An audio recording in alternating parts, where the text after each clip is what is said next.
नमस्कार। आओ सुनाओ में आपका स्वागत है। आज की कहानी है सादत हसन मंटो की सबसे प्रसिद्ध कहानी तोबा टेक सिंह। लाहौर का पागल खाना उस देश के एक छोटे और अनदेखे कोने जैसा था जो बंटवारे की आग में जल रहा था। ऊंची पुरानी दीवारों और भारी जंग लगे लोहे के दरवाजों के अंदर अलग अलग तरह के टूटे मन वाले कैदी एक ऐसी दुनिया में जी रहे थे जो बाहर के समझदार लोगों की दुनिया के नियमों और व्यवस्था से पूरी तरह से अलग थी। सालों से ये उदास जगह उनकी अजीब हरकतों, उनकी कभी बाहर न निकलने वाली चीखों और उनके अपने ही उलझे हुए सपनों की मौन गवाह थी। पर अब देश के दो हिस्सों में बेरमी से बंट जाने की अचानक और दर्दनाक खबर ने इस पहले से ही अलग थलग पड़ी दुनिया में भी एक नई भयानक उथल पुथल मचा दी थी। कैदी अपनी थोड़ी और अक्सर उलझी हुई समझ से इस नए भयानक बदलाव को समझने की बेकार कोशिश कर रहे थे।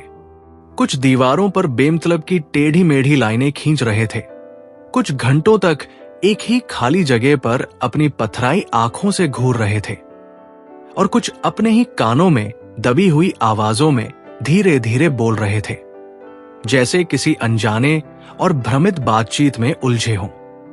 उनकी दुनिया जो पहले से ही बाहर के तथाकथित सामान्य लोगों से अलग कर दी गई थी, अब एक और डरावने बंटवारे का सामना कर रही थी। एक ऐसा बंटवारा जो उनकी खंडित पहचान, उनकी उखड़ी हुई जड़ों और उनके पहले से ही कमजोर लड़खड़ाते मन को गहरे खतरे में डाल रहा था।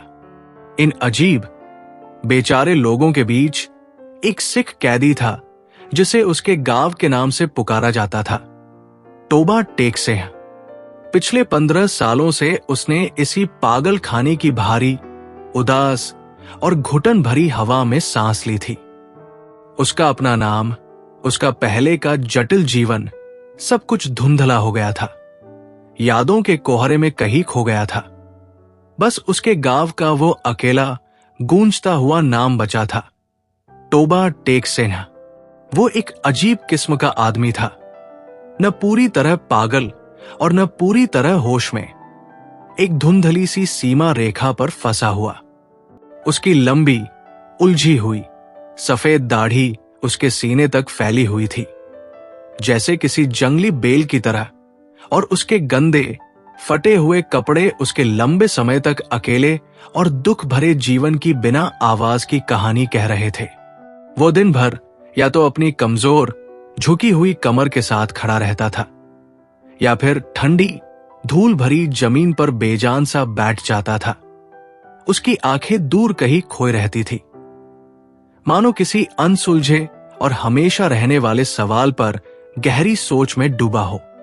जब बंटवारे की अस्पष्ट भयानक खबर धीरे धीरे फुसफुसाहटों और टूटी हुई बातों के जरिए पागल खाने तक पहुंची, तो कैदियों के बीच एक अजीब बेचैन करने वाली हलचल फैल गई।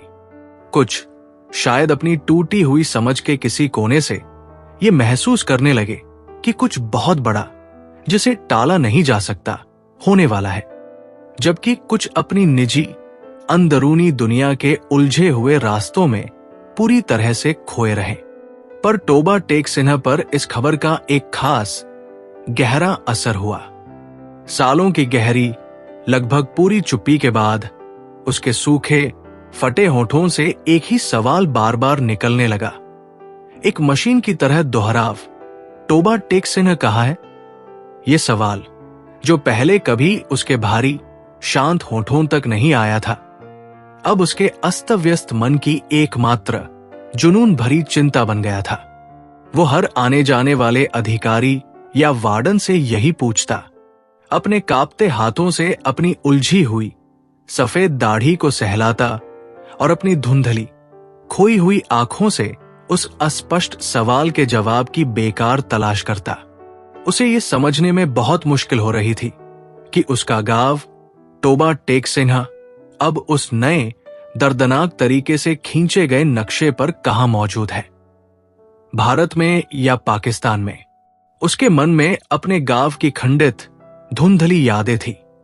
हरे भरे लहराते हुए खेत, गांव के किनारे पर बना वो पुराना कुआं जहां रंग बिरंगी साड़ियों वाली औरतें पानी भरने के लिए इकट्ठा होती थी, और धूल भरी गलियों में गूंजती बच्चों की लापरवाह और बेफिक्र हंसी। क्या वो सब कुछ जो कभी उसकी पहचान का केंद्र था, अब एक पराया, शायद शत्रुतापूर्ण देश बन गया था? क्या जिन साधारण प्यारे लोगों के साथ उसने अपना बचपन बिताया था, वे अब एक अदृश्य खून की लकीर के दूसरी ओर दुश्मन हो गए थे?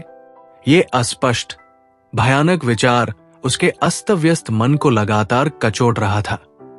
उसकी पहले से ही अस्थिर, लड़खड़ाती मानसिक स्थिति को और भी तेजी से खराब कर रहा था।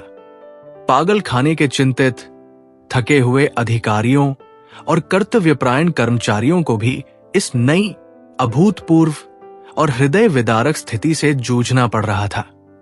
उन्हें अब यह जटिल और भावनात्मक रूप से सूखा देने वाला काम सौंपा गया था कि कौन से हिंदू और सिख कैदियों को उस नए, अनजाने भारत में भेजा जाएगा और किन मुस्लिम कैदियों को उस दूर, अपरिचित पाकिस्तान में। ये एक असाधारण रूप से मुश्किल और दुखद काम था, खासकर उन नाजुक, टूटी हुई मानसिक अवस्थाओं वाले लोगों के साथ व्यवहार करना।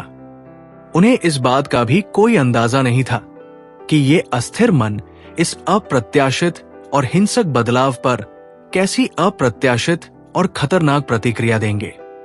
एक दिन कुछ बड़े अधिकारी टोबा टेक सिन्हा के पास आए। उनके चेहरे पर गहरी थकान और भविष्य की अनिश्चितता के भाव थे। उन्होंने उसे धीरे से, लगभग अनिच्छा से बताया कि उसे जल्द ही उस नए देश, भारत भेजा जाएगा। ये सुनकर वो और भी व्याकुल और भी उत्तेजित हो गया। टोबा टेक सिन्हा कहाँ है? उसने फिर पूछा। उसकी कर्कश आवाज में एक अजीब सी हताशा, एक गहरी और असहनीय पीड़ा थी। अधिकारियों ने उसे धैर्यपूर्वक बार बार समझाने की कोशिश की कि टोबा टेक सिंह अब उस नए देश, पाकिस्तान में स्थित है, लेकिन उनका तर्क उसके अस्त व्यस्त मन की सीमाओं से परे था। उसके लिए टोबा टेक सिंह सिर्फ एक भौगोलिक स्थान का नाम नहीं था, यह उसकी पहचान का सार था, उसकी उखड़ी हुई जड़ थी, उसका खोया हुआ वतन था। वो उस एकमात्र स्थान को कैसे छोड़ सकता था जो उसके खंडित अस्तित्व का एकमात्र स्थिर बिंदु था? उस दिन से टोबा टेक सिन्हा और भी जिद्दी और भी बेचैन हो गया। उसने भोजन और पानी पूरी तरह से त्याग दिया, अपने कमजोर, बूढ़े शरीर को उस ठंडी, धूल भरी जमीन पर जमा लिया और किसी भी प्रकार के बाहरी आंदोलन या सहयोग से स्पष्ट रूप से इनकार कर दिया। उसकी आंखें अब लाल और क्रोधित थी। उनमें एक अजीब सी, अदम्य आग जल रही थी और उसके पूरे शरीर में एक असामान्य, अचल अकड़न आ गई थी, मानो वो अपनी पहचान के अंतिम अवशेषों को बचाने के लिए एक अदृश्य और हताश युद्ध लड़ रहा हो। पागल खाने के थके हुए, निराश कर्मचारी उसे शांत करने, उसे तर्क समझाने की व्यर्थ कोशिश करते रहे, लेकिन उनकी सभी दलीलें उस गहरी जड़ वाली जिद से टकराकर बिखर गई जो उसके मन पर हावी थी। उसके मन में बस एक ही अटूट, जुनूनी विचार था। वो उस एकमात्र स्थान को कभी नहीं छोड़ेगा जो टोबा टेक सिंह है, और वो ये समझने में पूरी तरह से असमर्थ था कि टोबा टेक सिंह पाकिस्तान में कैसे स्थित हो सकता है जब उसका अपना अस्तित्व, उसकी चेतना यहीं, इसी क्षण में मौजूद है। इस बीच पागल खाने के कुछ अन्य दुर्भाग्यपूर्ण निवासियों को उस लंबी, अनिश्चित और दर्दनाक यात्रा पर सीमा पार ले जाने की थकाऊ प्रक्रिया धीरे धीरे शुरू हो गई थी।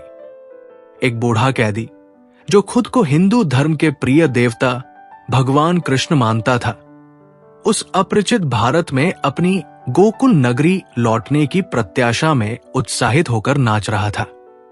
एक और अजीबोगरीब कैदी जो हर गुजरते घंटे में एक काल्पनिक पेड़ पर चढ़ने की व्यर्थ कोशिश करता रहता था। उसे उसके घर के पेड़ से जबरदस्ती नीचे उतारना मुश्किल हो रहा था। वो उस एकमात्र स्थिर बिंदु को छोड़ने के लिए पूरी तरह से तैयार नहीं था जिसे वह जानता था। इन संक्षिप्त हृदय विदारक दृश्यों ने विभाजन के उस गहरे तर्कहीन पागलपन को और गहरा किया। एक ऐसी स्थिति जहां तर्क और सामान्य ज्ञान पूरी तरह से अनुपस्थित थे और जहां मानवीय भावनाएं और पहचान राजनीतिक सीमाओं के आगे बेमानी हो गई थी। टोबा टेक सिंह की शारीरिक और मानसिक स्थिति दिन ब दिन तेजी से बिगड़ती जा रही थी। वो पहले से कहीं ज्यादा कमजोर और दुर्बल हो गया था, लेकिन उसकी आंतरिक जिद्द और भी मजबूत और भी अचल हो गई थी। उसकी लंबी सफेद दाढ़ी और भी उलझ गई थी, एक जंगली झाड़ी की तरह उसके कमजोर सीने पर फैली हुई थी, और उसकी धुंधली खोई हुई आंखें एक अजीब सी ज्वलंत चमक से भर गई थी, मानो उसके भीतर कोई अंतिम हताश संकल्प जल रहा हो। वो लगातार अस्पष्ट अर्थहीन शब्दों में बड़बड़ाता रहता था। टोबा टेक सिंह कहा, भारत, पाकिस्तान। उसके टूटे हुए असंगत शब्द एक जटिल पहेली की तरह थे, एक ऐसे मन की दर्दनाक चीख जो अपनी पहचान, अपनी जड़ें, अपने वतन को पूरी तरह से खो चुका था। अधिकारियों ने आखिरकार अपनी सारी कोशिशें हार मान ली। उन्होंने एक कठोर अंतिम निर्णय लिया कि टोबा टेक सिन्हा को उसकी इच्छा के विरुद्ध जबरदस्ती सीमा पर ले जाया जाएगा। वे अच्छी तरह से जानते थे कि ये एक जोखिम भरा और संभावित रूप से हिंसक कार्य हो सकता है, लेकिन उनके पास उस अभूतपूर्व स्थिति से निपटने के लिए कोई और मानवीय विकल्प नहीं बचा था। हस्तांतरण की अपरिहार्य तारीख तेजी से नजदीक आ रही थी और उन्हें उस पागल खाने के सभी दुर्भाग्यपूर्ण निवासियों को हर कीमत पर समय पर सीमा पार पहुंचाना था। टोबा टेक सिन्हा के बिगड़े हुए मन में टोबा टेक सिन्हा की धुंधली टूटी फूटी यादें अब और भी धुंधली और बहुत दुख देने वाली होती जा रही थी। उसके दिमाग में उसके गांव के टूटे फूटे सपने जैसे और साफ न दिखने वाले नजारे तैर रहे थे। मिट्टी के बने हुए सीधे सादे घर, छोटी छोटी धूल भरी और टेढ़ी मेढ़ी गलियां जहां उसने कभी एक बेफिक्र बच्चे की तरह खेला था, और अपने घर के प्यारे लोगों के साफ न दिखने वाले चेहरे जो अब समय के गहरे सागर में पूरी तरह से खो गए थे, जैसे कभी थे ही नहीं। उसकी अभी की उलझी हुई, ठीक न रहने वाली पहचान और उस नई जबरदस्ती थोपी गई अनजान और पूरी तरह से पराई नागरिकता के बीच एक गहरा, कभी खत्म न होने वाला अंदरूनी झगड़ा चल रहा था। एक ऐसी लड़ाई जिसे वो समझ नहीं पा रहा था, पर जिसका बोझ वो हर पल महसूस कर रहा था। वो उस अनजान मनगढ़ंत जमीन का हिस्सा कैसे हो सकता था जिसे उसने कभी अपनी आंखों से नहीं देखा था, जिसके रीति रिवाजों, आदतों और लोगों के बारे में वो कुछ भी नहीं जानता था। उसके लिए अपना देश सिर्फ एक कागज पर लिखी बात नहीं थी, ये उसकी आत्मा का एक जरूरी हिस्सा था, उसकी गहरी जड़ों को पालने वाली मिट्टी थी, जिसके बिना उसका कोई असली हमेशा रहने वाला वजूद नहीं था। पागल खाने के परेशान, थके हुए अफसरों और अपने काम को करने वाले पर अंदर से दुखी कर्मचारियों के बीच बंटवारे और कैदियों को यहां से वहां ले जाने के बारे में दबी हुई धीरे धीरे होने वाली बातें लगातार चल रही थी। वे इस बहुत ही मुश्किल और दिल तोड़ने वाले काम की बड़ी जिम्मेदारी और नाजुकता पर गहराई से सोच रहे थे। इन टूटे हुए, खोए हुए लोगों का क्या होगा? एक जवान, अच्छे विचारों वाला और दूसरों के दुख को समझने वाला डॉक्टर ने अपने बूढ़े, कठोर और असलियत को देखने वाले बड़े अफसर से पूछा। उसकी आवाज में सच में इंसानों के लिए चिंता और दया दिख रही थी। क्या वे उस नए, अनजान, शायद दुश्मन जैसे देश में अपने मन और भावनाओं को ठीक रख पाएंगे? क्या उनकी अजीब हरकतों, उनके दुखों और उनकी खास जरूरतों को वहां समझा और माना जाएगा? बड़े अफसर ने एक गहरी, लंबी और थकी हुई सांस ली। उसके झुर्रियों भरे चेहरे पर बहुत थकान, आगे क्या होगा इसकी अनिश्चितता और एक हार मानने वाला भाव साफ दिख रहा था। हम अपनी तरफ से हर मुमकिन कोशिश करेंगे, उसने बिना किसी जोश के जवाब दिया, पर उसकी आवाज में वो भरोसा नहीं था जो वो पहले हर हाल में दिखाता था। बाकी सब तो भगवान ही जाने। कैदियों के ध्यान से, लगभग डॉक्टर की तरह जांच और उनके धर्म के हिसाब से अलग अलग करने का थकाऊ काम धीरे धीरे बिना मन के शुरू हुआ। हिंदू और सिख कैदियों को मुसलमान कैदियों से अलग किया जा रहा था। ये एक शांत पर गहरे डर और शक से भरा हुआ काम था, जिसमें हर पल कुछ बुरा होने की उम्मीद बनी हुई थी। कैदी अपनी बड़ी, उलझी हुई और डरी हुई आंखों से अफसरों को देख रहे थे। उनकी अगली न समझने वाली, शायद हिंसक चाल का अंदाजा लगाने की बेकार कोशिश कर रहे थे। जब आखिरकार टोबा टेक सिंह की बारी आई, तो एक जवान, घबराया हुआ और नया कर्मचारी ने एक हिचकिचाते हुए, लगभग कांपते हुए स्वर में उससे उसके धर्म के बारे में पूछा। वो कुछ देर तक अपनी खाली, बेमतलब आंखों से उस अजनबी को देखता रहा, उसकी कम समझ से परे एक मुश्किल सवाल का इंतजार करता रहा। फिर अपने अकेले, हमेशा पूछे जाने वाले, जुनून भरे और अब लगभग रटे हुए सवाल को दोहराया। टोबा टेक सिंह कहाँ है? कर्मचारी ने अपनी निराशा और बढ़ते हुए सब्र की कमी को छिपाने की बेकार कोशिश करते हुए गुस्से में कहा, तुम्हारा गांव पाकिस्तान में है, इसलिए तुम्हें उस नए देश भारत जाना होगा। पर टोबा टेक सिंह के बिगड़े हुए, तर्क न करने वाले मन के लिए यह बात पूरी तरह से बेकार, मतलब न रखने वाली और मानने लायक नहीं थी। जब उसे उस अनजान, शायद दुश्मन जैसे भारत भेजने की जिसे टाला नहीं जा सकता, ऐसी सच्चाई को और भी जोर से, लगभग क्रूरता से बताया गया, तो टोबा टेक सिंह का शांत पर जोरदार, न हिलने वाला और अब लगभग गुस्से भरा विरोध और भी तेज और भी न टूटने वाला हो गया। उसने खाना और पानी पूरी तरह से छोड़ दिया, अपने कमजोर, बूढ़े शरीर को उस ठंडी, धूल भरी और सख्त जमीन पर जमा लिया और किसी भी तरह की बाहरी हरकत या मदद से साफ इनकार कर दिया। उसकी आंखें अब लाल और गुस्से से भरी थी। उनमें एक अजीब सी, न बुझने वाली आग जल रही थी और उसके पूरे शरीर में एक अजीब, न हिलने वाली अकड़न आ गई थी, जैसे वो अपनी टूटी हुई पहचान के आखिरी बचे हुए हिस्सों को बचाने के लिए एक अनदेखी, हताश और खुद को खतरे में डालने वाली लड़ाई लड़ रहा हो। पागल खाने के थके हुए, निराश और अब थोड़े डरे हुए कर्मचारी उसे मनाने की हर मुमकिन इंसानी और गैर इंसानी कोशिश करते रहे। उसे अच्छा खाना और ठंडा पानी दिया। उसे उस नए, अनजान भारत में उसके शायद शांतिपूर्ण भविष्य के बारे में बताने की बेकार कोशिश की, पर उनकी सभी बातें उस गहरी बैठी, न हिलने वाली जिद से टकराकर बिखर गई जो उसके बिगड़े हुए मन पर पूरी तरह से हावी थी। उसके मन में बस एक ही न टूटने वाला, जुनून भरा और अब लगभग हिंसक विचार था। वो उस अकेले स्थान को कभी नहीं छोड़ेगा जो टोबा टेक सिंह है, और वो ये समझने में पूरी तरह से नाकाम था कि टोबा टेक सिंह पाकिस्तान में कैसे हो सकता है, जब उसका अपना वजूद, उसकी सोच यहीं इसी पल में मौजूद है।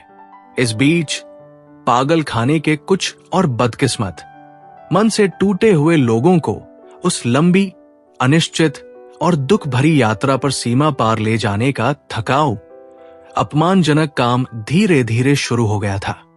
एक बूढ़ा, कमजोर कैदी जो खुद को हिंदू धर्म के प्यारे भगवान कृष्ण मानता था, उस अनजान, शायद दुश्मन जैसे भारत में अपनी गोकुल नगरी लौटने की उम्मीद में खुशी से नाच रहा था। अपनी मनगढ़ंत बांसुरी की धुन पर झूम रहा था। एक और अजीब, शांत कैदी जो हर गुजरते घंटे में एक न दिखने वाले मनगढ़ंत पेड़ पर चढ़ने की बेकार कोशिश करता रहता था। उसे उसके घर के पेड़ से जबरदस्ती नीचे उतारना मुश्किल हो रहा था। वो उस अकेले स्थिर जगह को छोड़ने के लिए बिल्कुल तैयार नहीं था जिसे वो जानता था, भले ही वो उसकी कल्पना का ही क्यों न हो।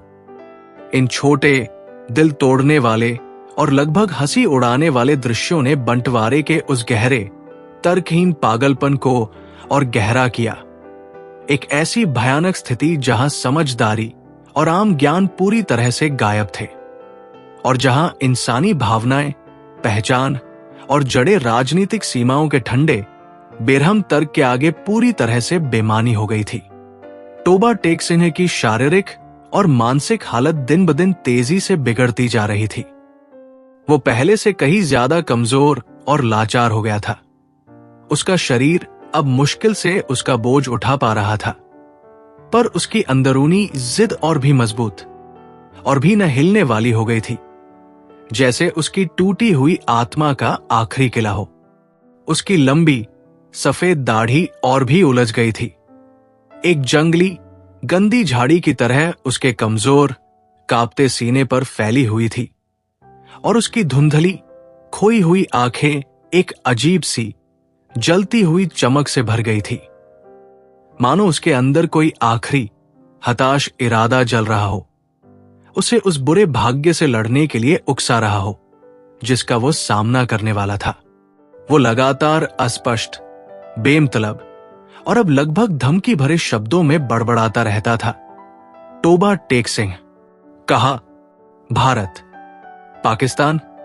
उसके टूटे हुए, बेमेल, लगभग हिंसक शब्द एक मुश्किल पहेली की तरह थे, एक ऐसे मन की दर्दनाक आखिरी चीख जो अपनी पहचान, अपनी जड़ें, अपने वतन को पूरी तरह से खो चुका था और अब उस नुकसान के खिलाफ विद्रोह कर रहा था। अधिकारियों ने आखिरकार अपनी सारी इंसानी और सरकारी कोशिशें हार मान ली। उन्होंने एक कठोर, आखिरी और न बदलने वाला फैसला लिया कि टोबा टेक सिन्हा को उसकी मर्जी के खिलाफ जबरदस्ती सीमा पर ले जाया जाएगा।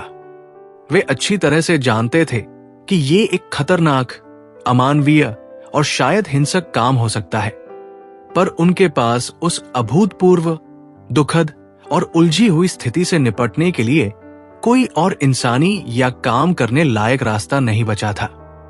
ले जाने की न टाली जा सकने वाली तारीख तेजी से नजदीक आ रही थी और उन्हें उस बदकिस्मत पागल खाने के सभी टूटे हुए लोगों को हर कीमत पर समय पर सीमा पार पहुंचाना था, चाहे इसका नतीजा कुछ भी हो। हस्तांतरण का वो भयावह दिन आखिरकार आ ही गया।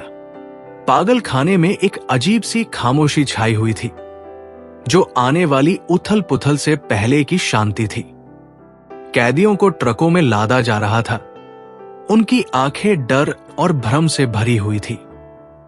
कुछ रो रहे थे, कुछ चुपचाप बैठे थे और कुछ अभी भी अपनी निजी, टूटी हुई दुनिया में खोए हुए थे। टोबा टेक सिंह कमजोर और थका हुआ, लेकिन अपनी जिद पर अड़ा हुआ, उसे भी जबरदस्ती ट्रक की ओर खींचा जा रहा था। उसके सूखे होंठ अभी भी उसी एक सवाल को दोहरा रहे थे। टोबा टेक सिन्हा कहा है, ट्रकों का काफिला धीरे धीरे पागल खाने से निकला, उस सीमा की ओर बढ़ रहा था जो दो नए देशों के बीच एक दर्दनाक रेखा खींचने वाली थी। रास्ते भर कैदियों की हालत और खराब होती गई। गर्मी और घुटन से वे और भी बेचैन हो रहे थे। टोबा टेक सिन्हा अपनी जगह पर बैठा हुआ, अपनी उलझी हुई दाढ़ी को पकड़े हुए लगातार बड़बड़ा रहा था। जब काफिला सीमा पर पहुंचा तो वहां एक अजीब सा माहौल था। दोनों तरफ के सैनिकों की गंभीर चेहरे हथियारों से लैस एक तनावपूर्ण चुप्पी बनाए हुए थे। कैदियों को ट्रकों से उतारा गया और एक खुली जगह पर इकट्ठा किया गया। यहां उन्हें दो समूह में अलग किया जाना था, हिंदू और सिख भारत की ओर और मुसलमान पाकिस्तान की ओर। टोबा टेक सिन्हा कमजोर कदमों से चलता हुआ उस भीड़ में खड़ा था। उसकी आंखें अभी भी उस अनसुलझे सवाल की तलाश में भटक रही थी। जब अधिकारियों ने भारतीय समूह को आगे बढ़ने के लिए कहा तो टोबा टेक सिंह अपनी जगह पर जम गया। उसने अपने कमजोर हाथों से जमीन को पकड़ लिया और हिलने से इनकार कर दिया। चलो, एक अधिकारी ने उसे खींचते हुए कहा। टोबा टेक सिन्ह कहाँ है? उसने अपनी कर्कश आवाज में पूछा। टोबा टेक सिन्ह पाकिस्तान में है, अधिकारी ने जवाब दिया। उसकी आवाज में झुंझलाहट थी। यह सुनकर टोबा टेक सिन्ह और भी जिद्दी हो गया। उसने अपनी पूरी ताकत लगाकर खुद को छुड़ा लिया और 2 सीमाओं के बीच की उस खाली जगह की ओर भागा जिसे नोमैन्स लैंड कहा जाता था। सैनिक उसे पकड़ने के लिए दौड़े, लेकिन वो उस जगह पर गिर पड़ा जहां एक अदृश्य रेखा खींची हुई थी। ये टोबा टेक सिंह है, वो चिल्लाया। उसकी आवाज में एक अजीब जीत और हार का मिश्रण था। टोबा टेक सिंह यही रहेगा। सैनिक हैरान थे। उन्हें समझ नहीं आ रहा था कि इस पागल आदमी के साथ क्या करें। उन्होंने उसे उठाने की कोशिश की, लेकिन उसने अपनी पूरी ताकत से विरोध किया। रात हो गई थी, चांद बादलों के पीछे छिप गया था और सीमा पर अंधेरा छा गया था। सैनिक थक गए थे और हार मान रहे थे। टोबा टेक सिन्हा उस नोमैन्स लैंड में अकेला पड़ा हुआ था। उसकी सांसें धीरे धीरे कमजोर हो रही थी। अगली सुबह जब सूरज निकला तो टोबा टेक सिन्हा उसी जगह पर मृत पाया गया। उसका सिर भारत की ओर था और उसके पैर पाकिस्तान की ओर। वो उस जमीन पर लेटा हुआ था जो कभी उसका वतन थी, लेकिन अब 2 दुश्मन देशों के बीच एक बेनाम जगह बन गई थी। उसने उस पहचान को थामे रखा जिसे वो समझता था। भले ही दुनिया उसे पागल कहती रही, उसका अंतिम प्रतिरोध विभाजन की निरर्थकता और मानवीय जड़ों के उखड़ने के दर्दनाक सच का एक मौन प्रतीक बन गया। कहानी कैसी लगी कमेंट्स करके जरूर बताएं और हमारे चैनल आओ सुनाओ को लाइक, शेयर और सब्सक्राइब करें।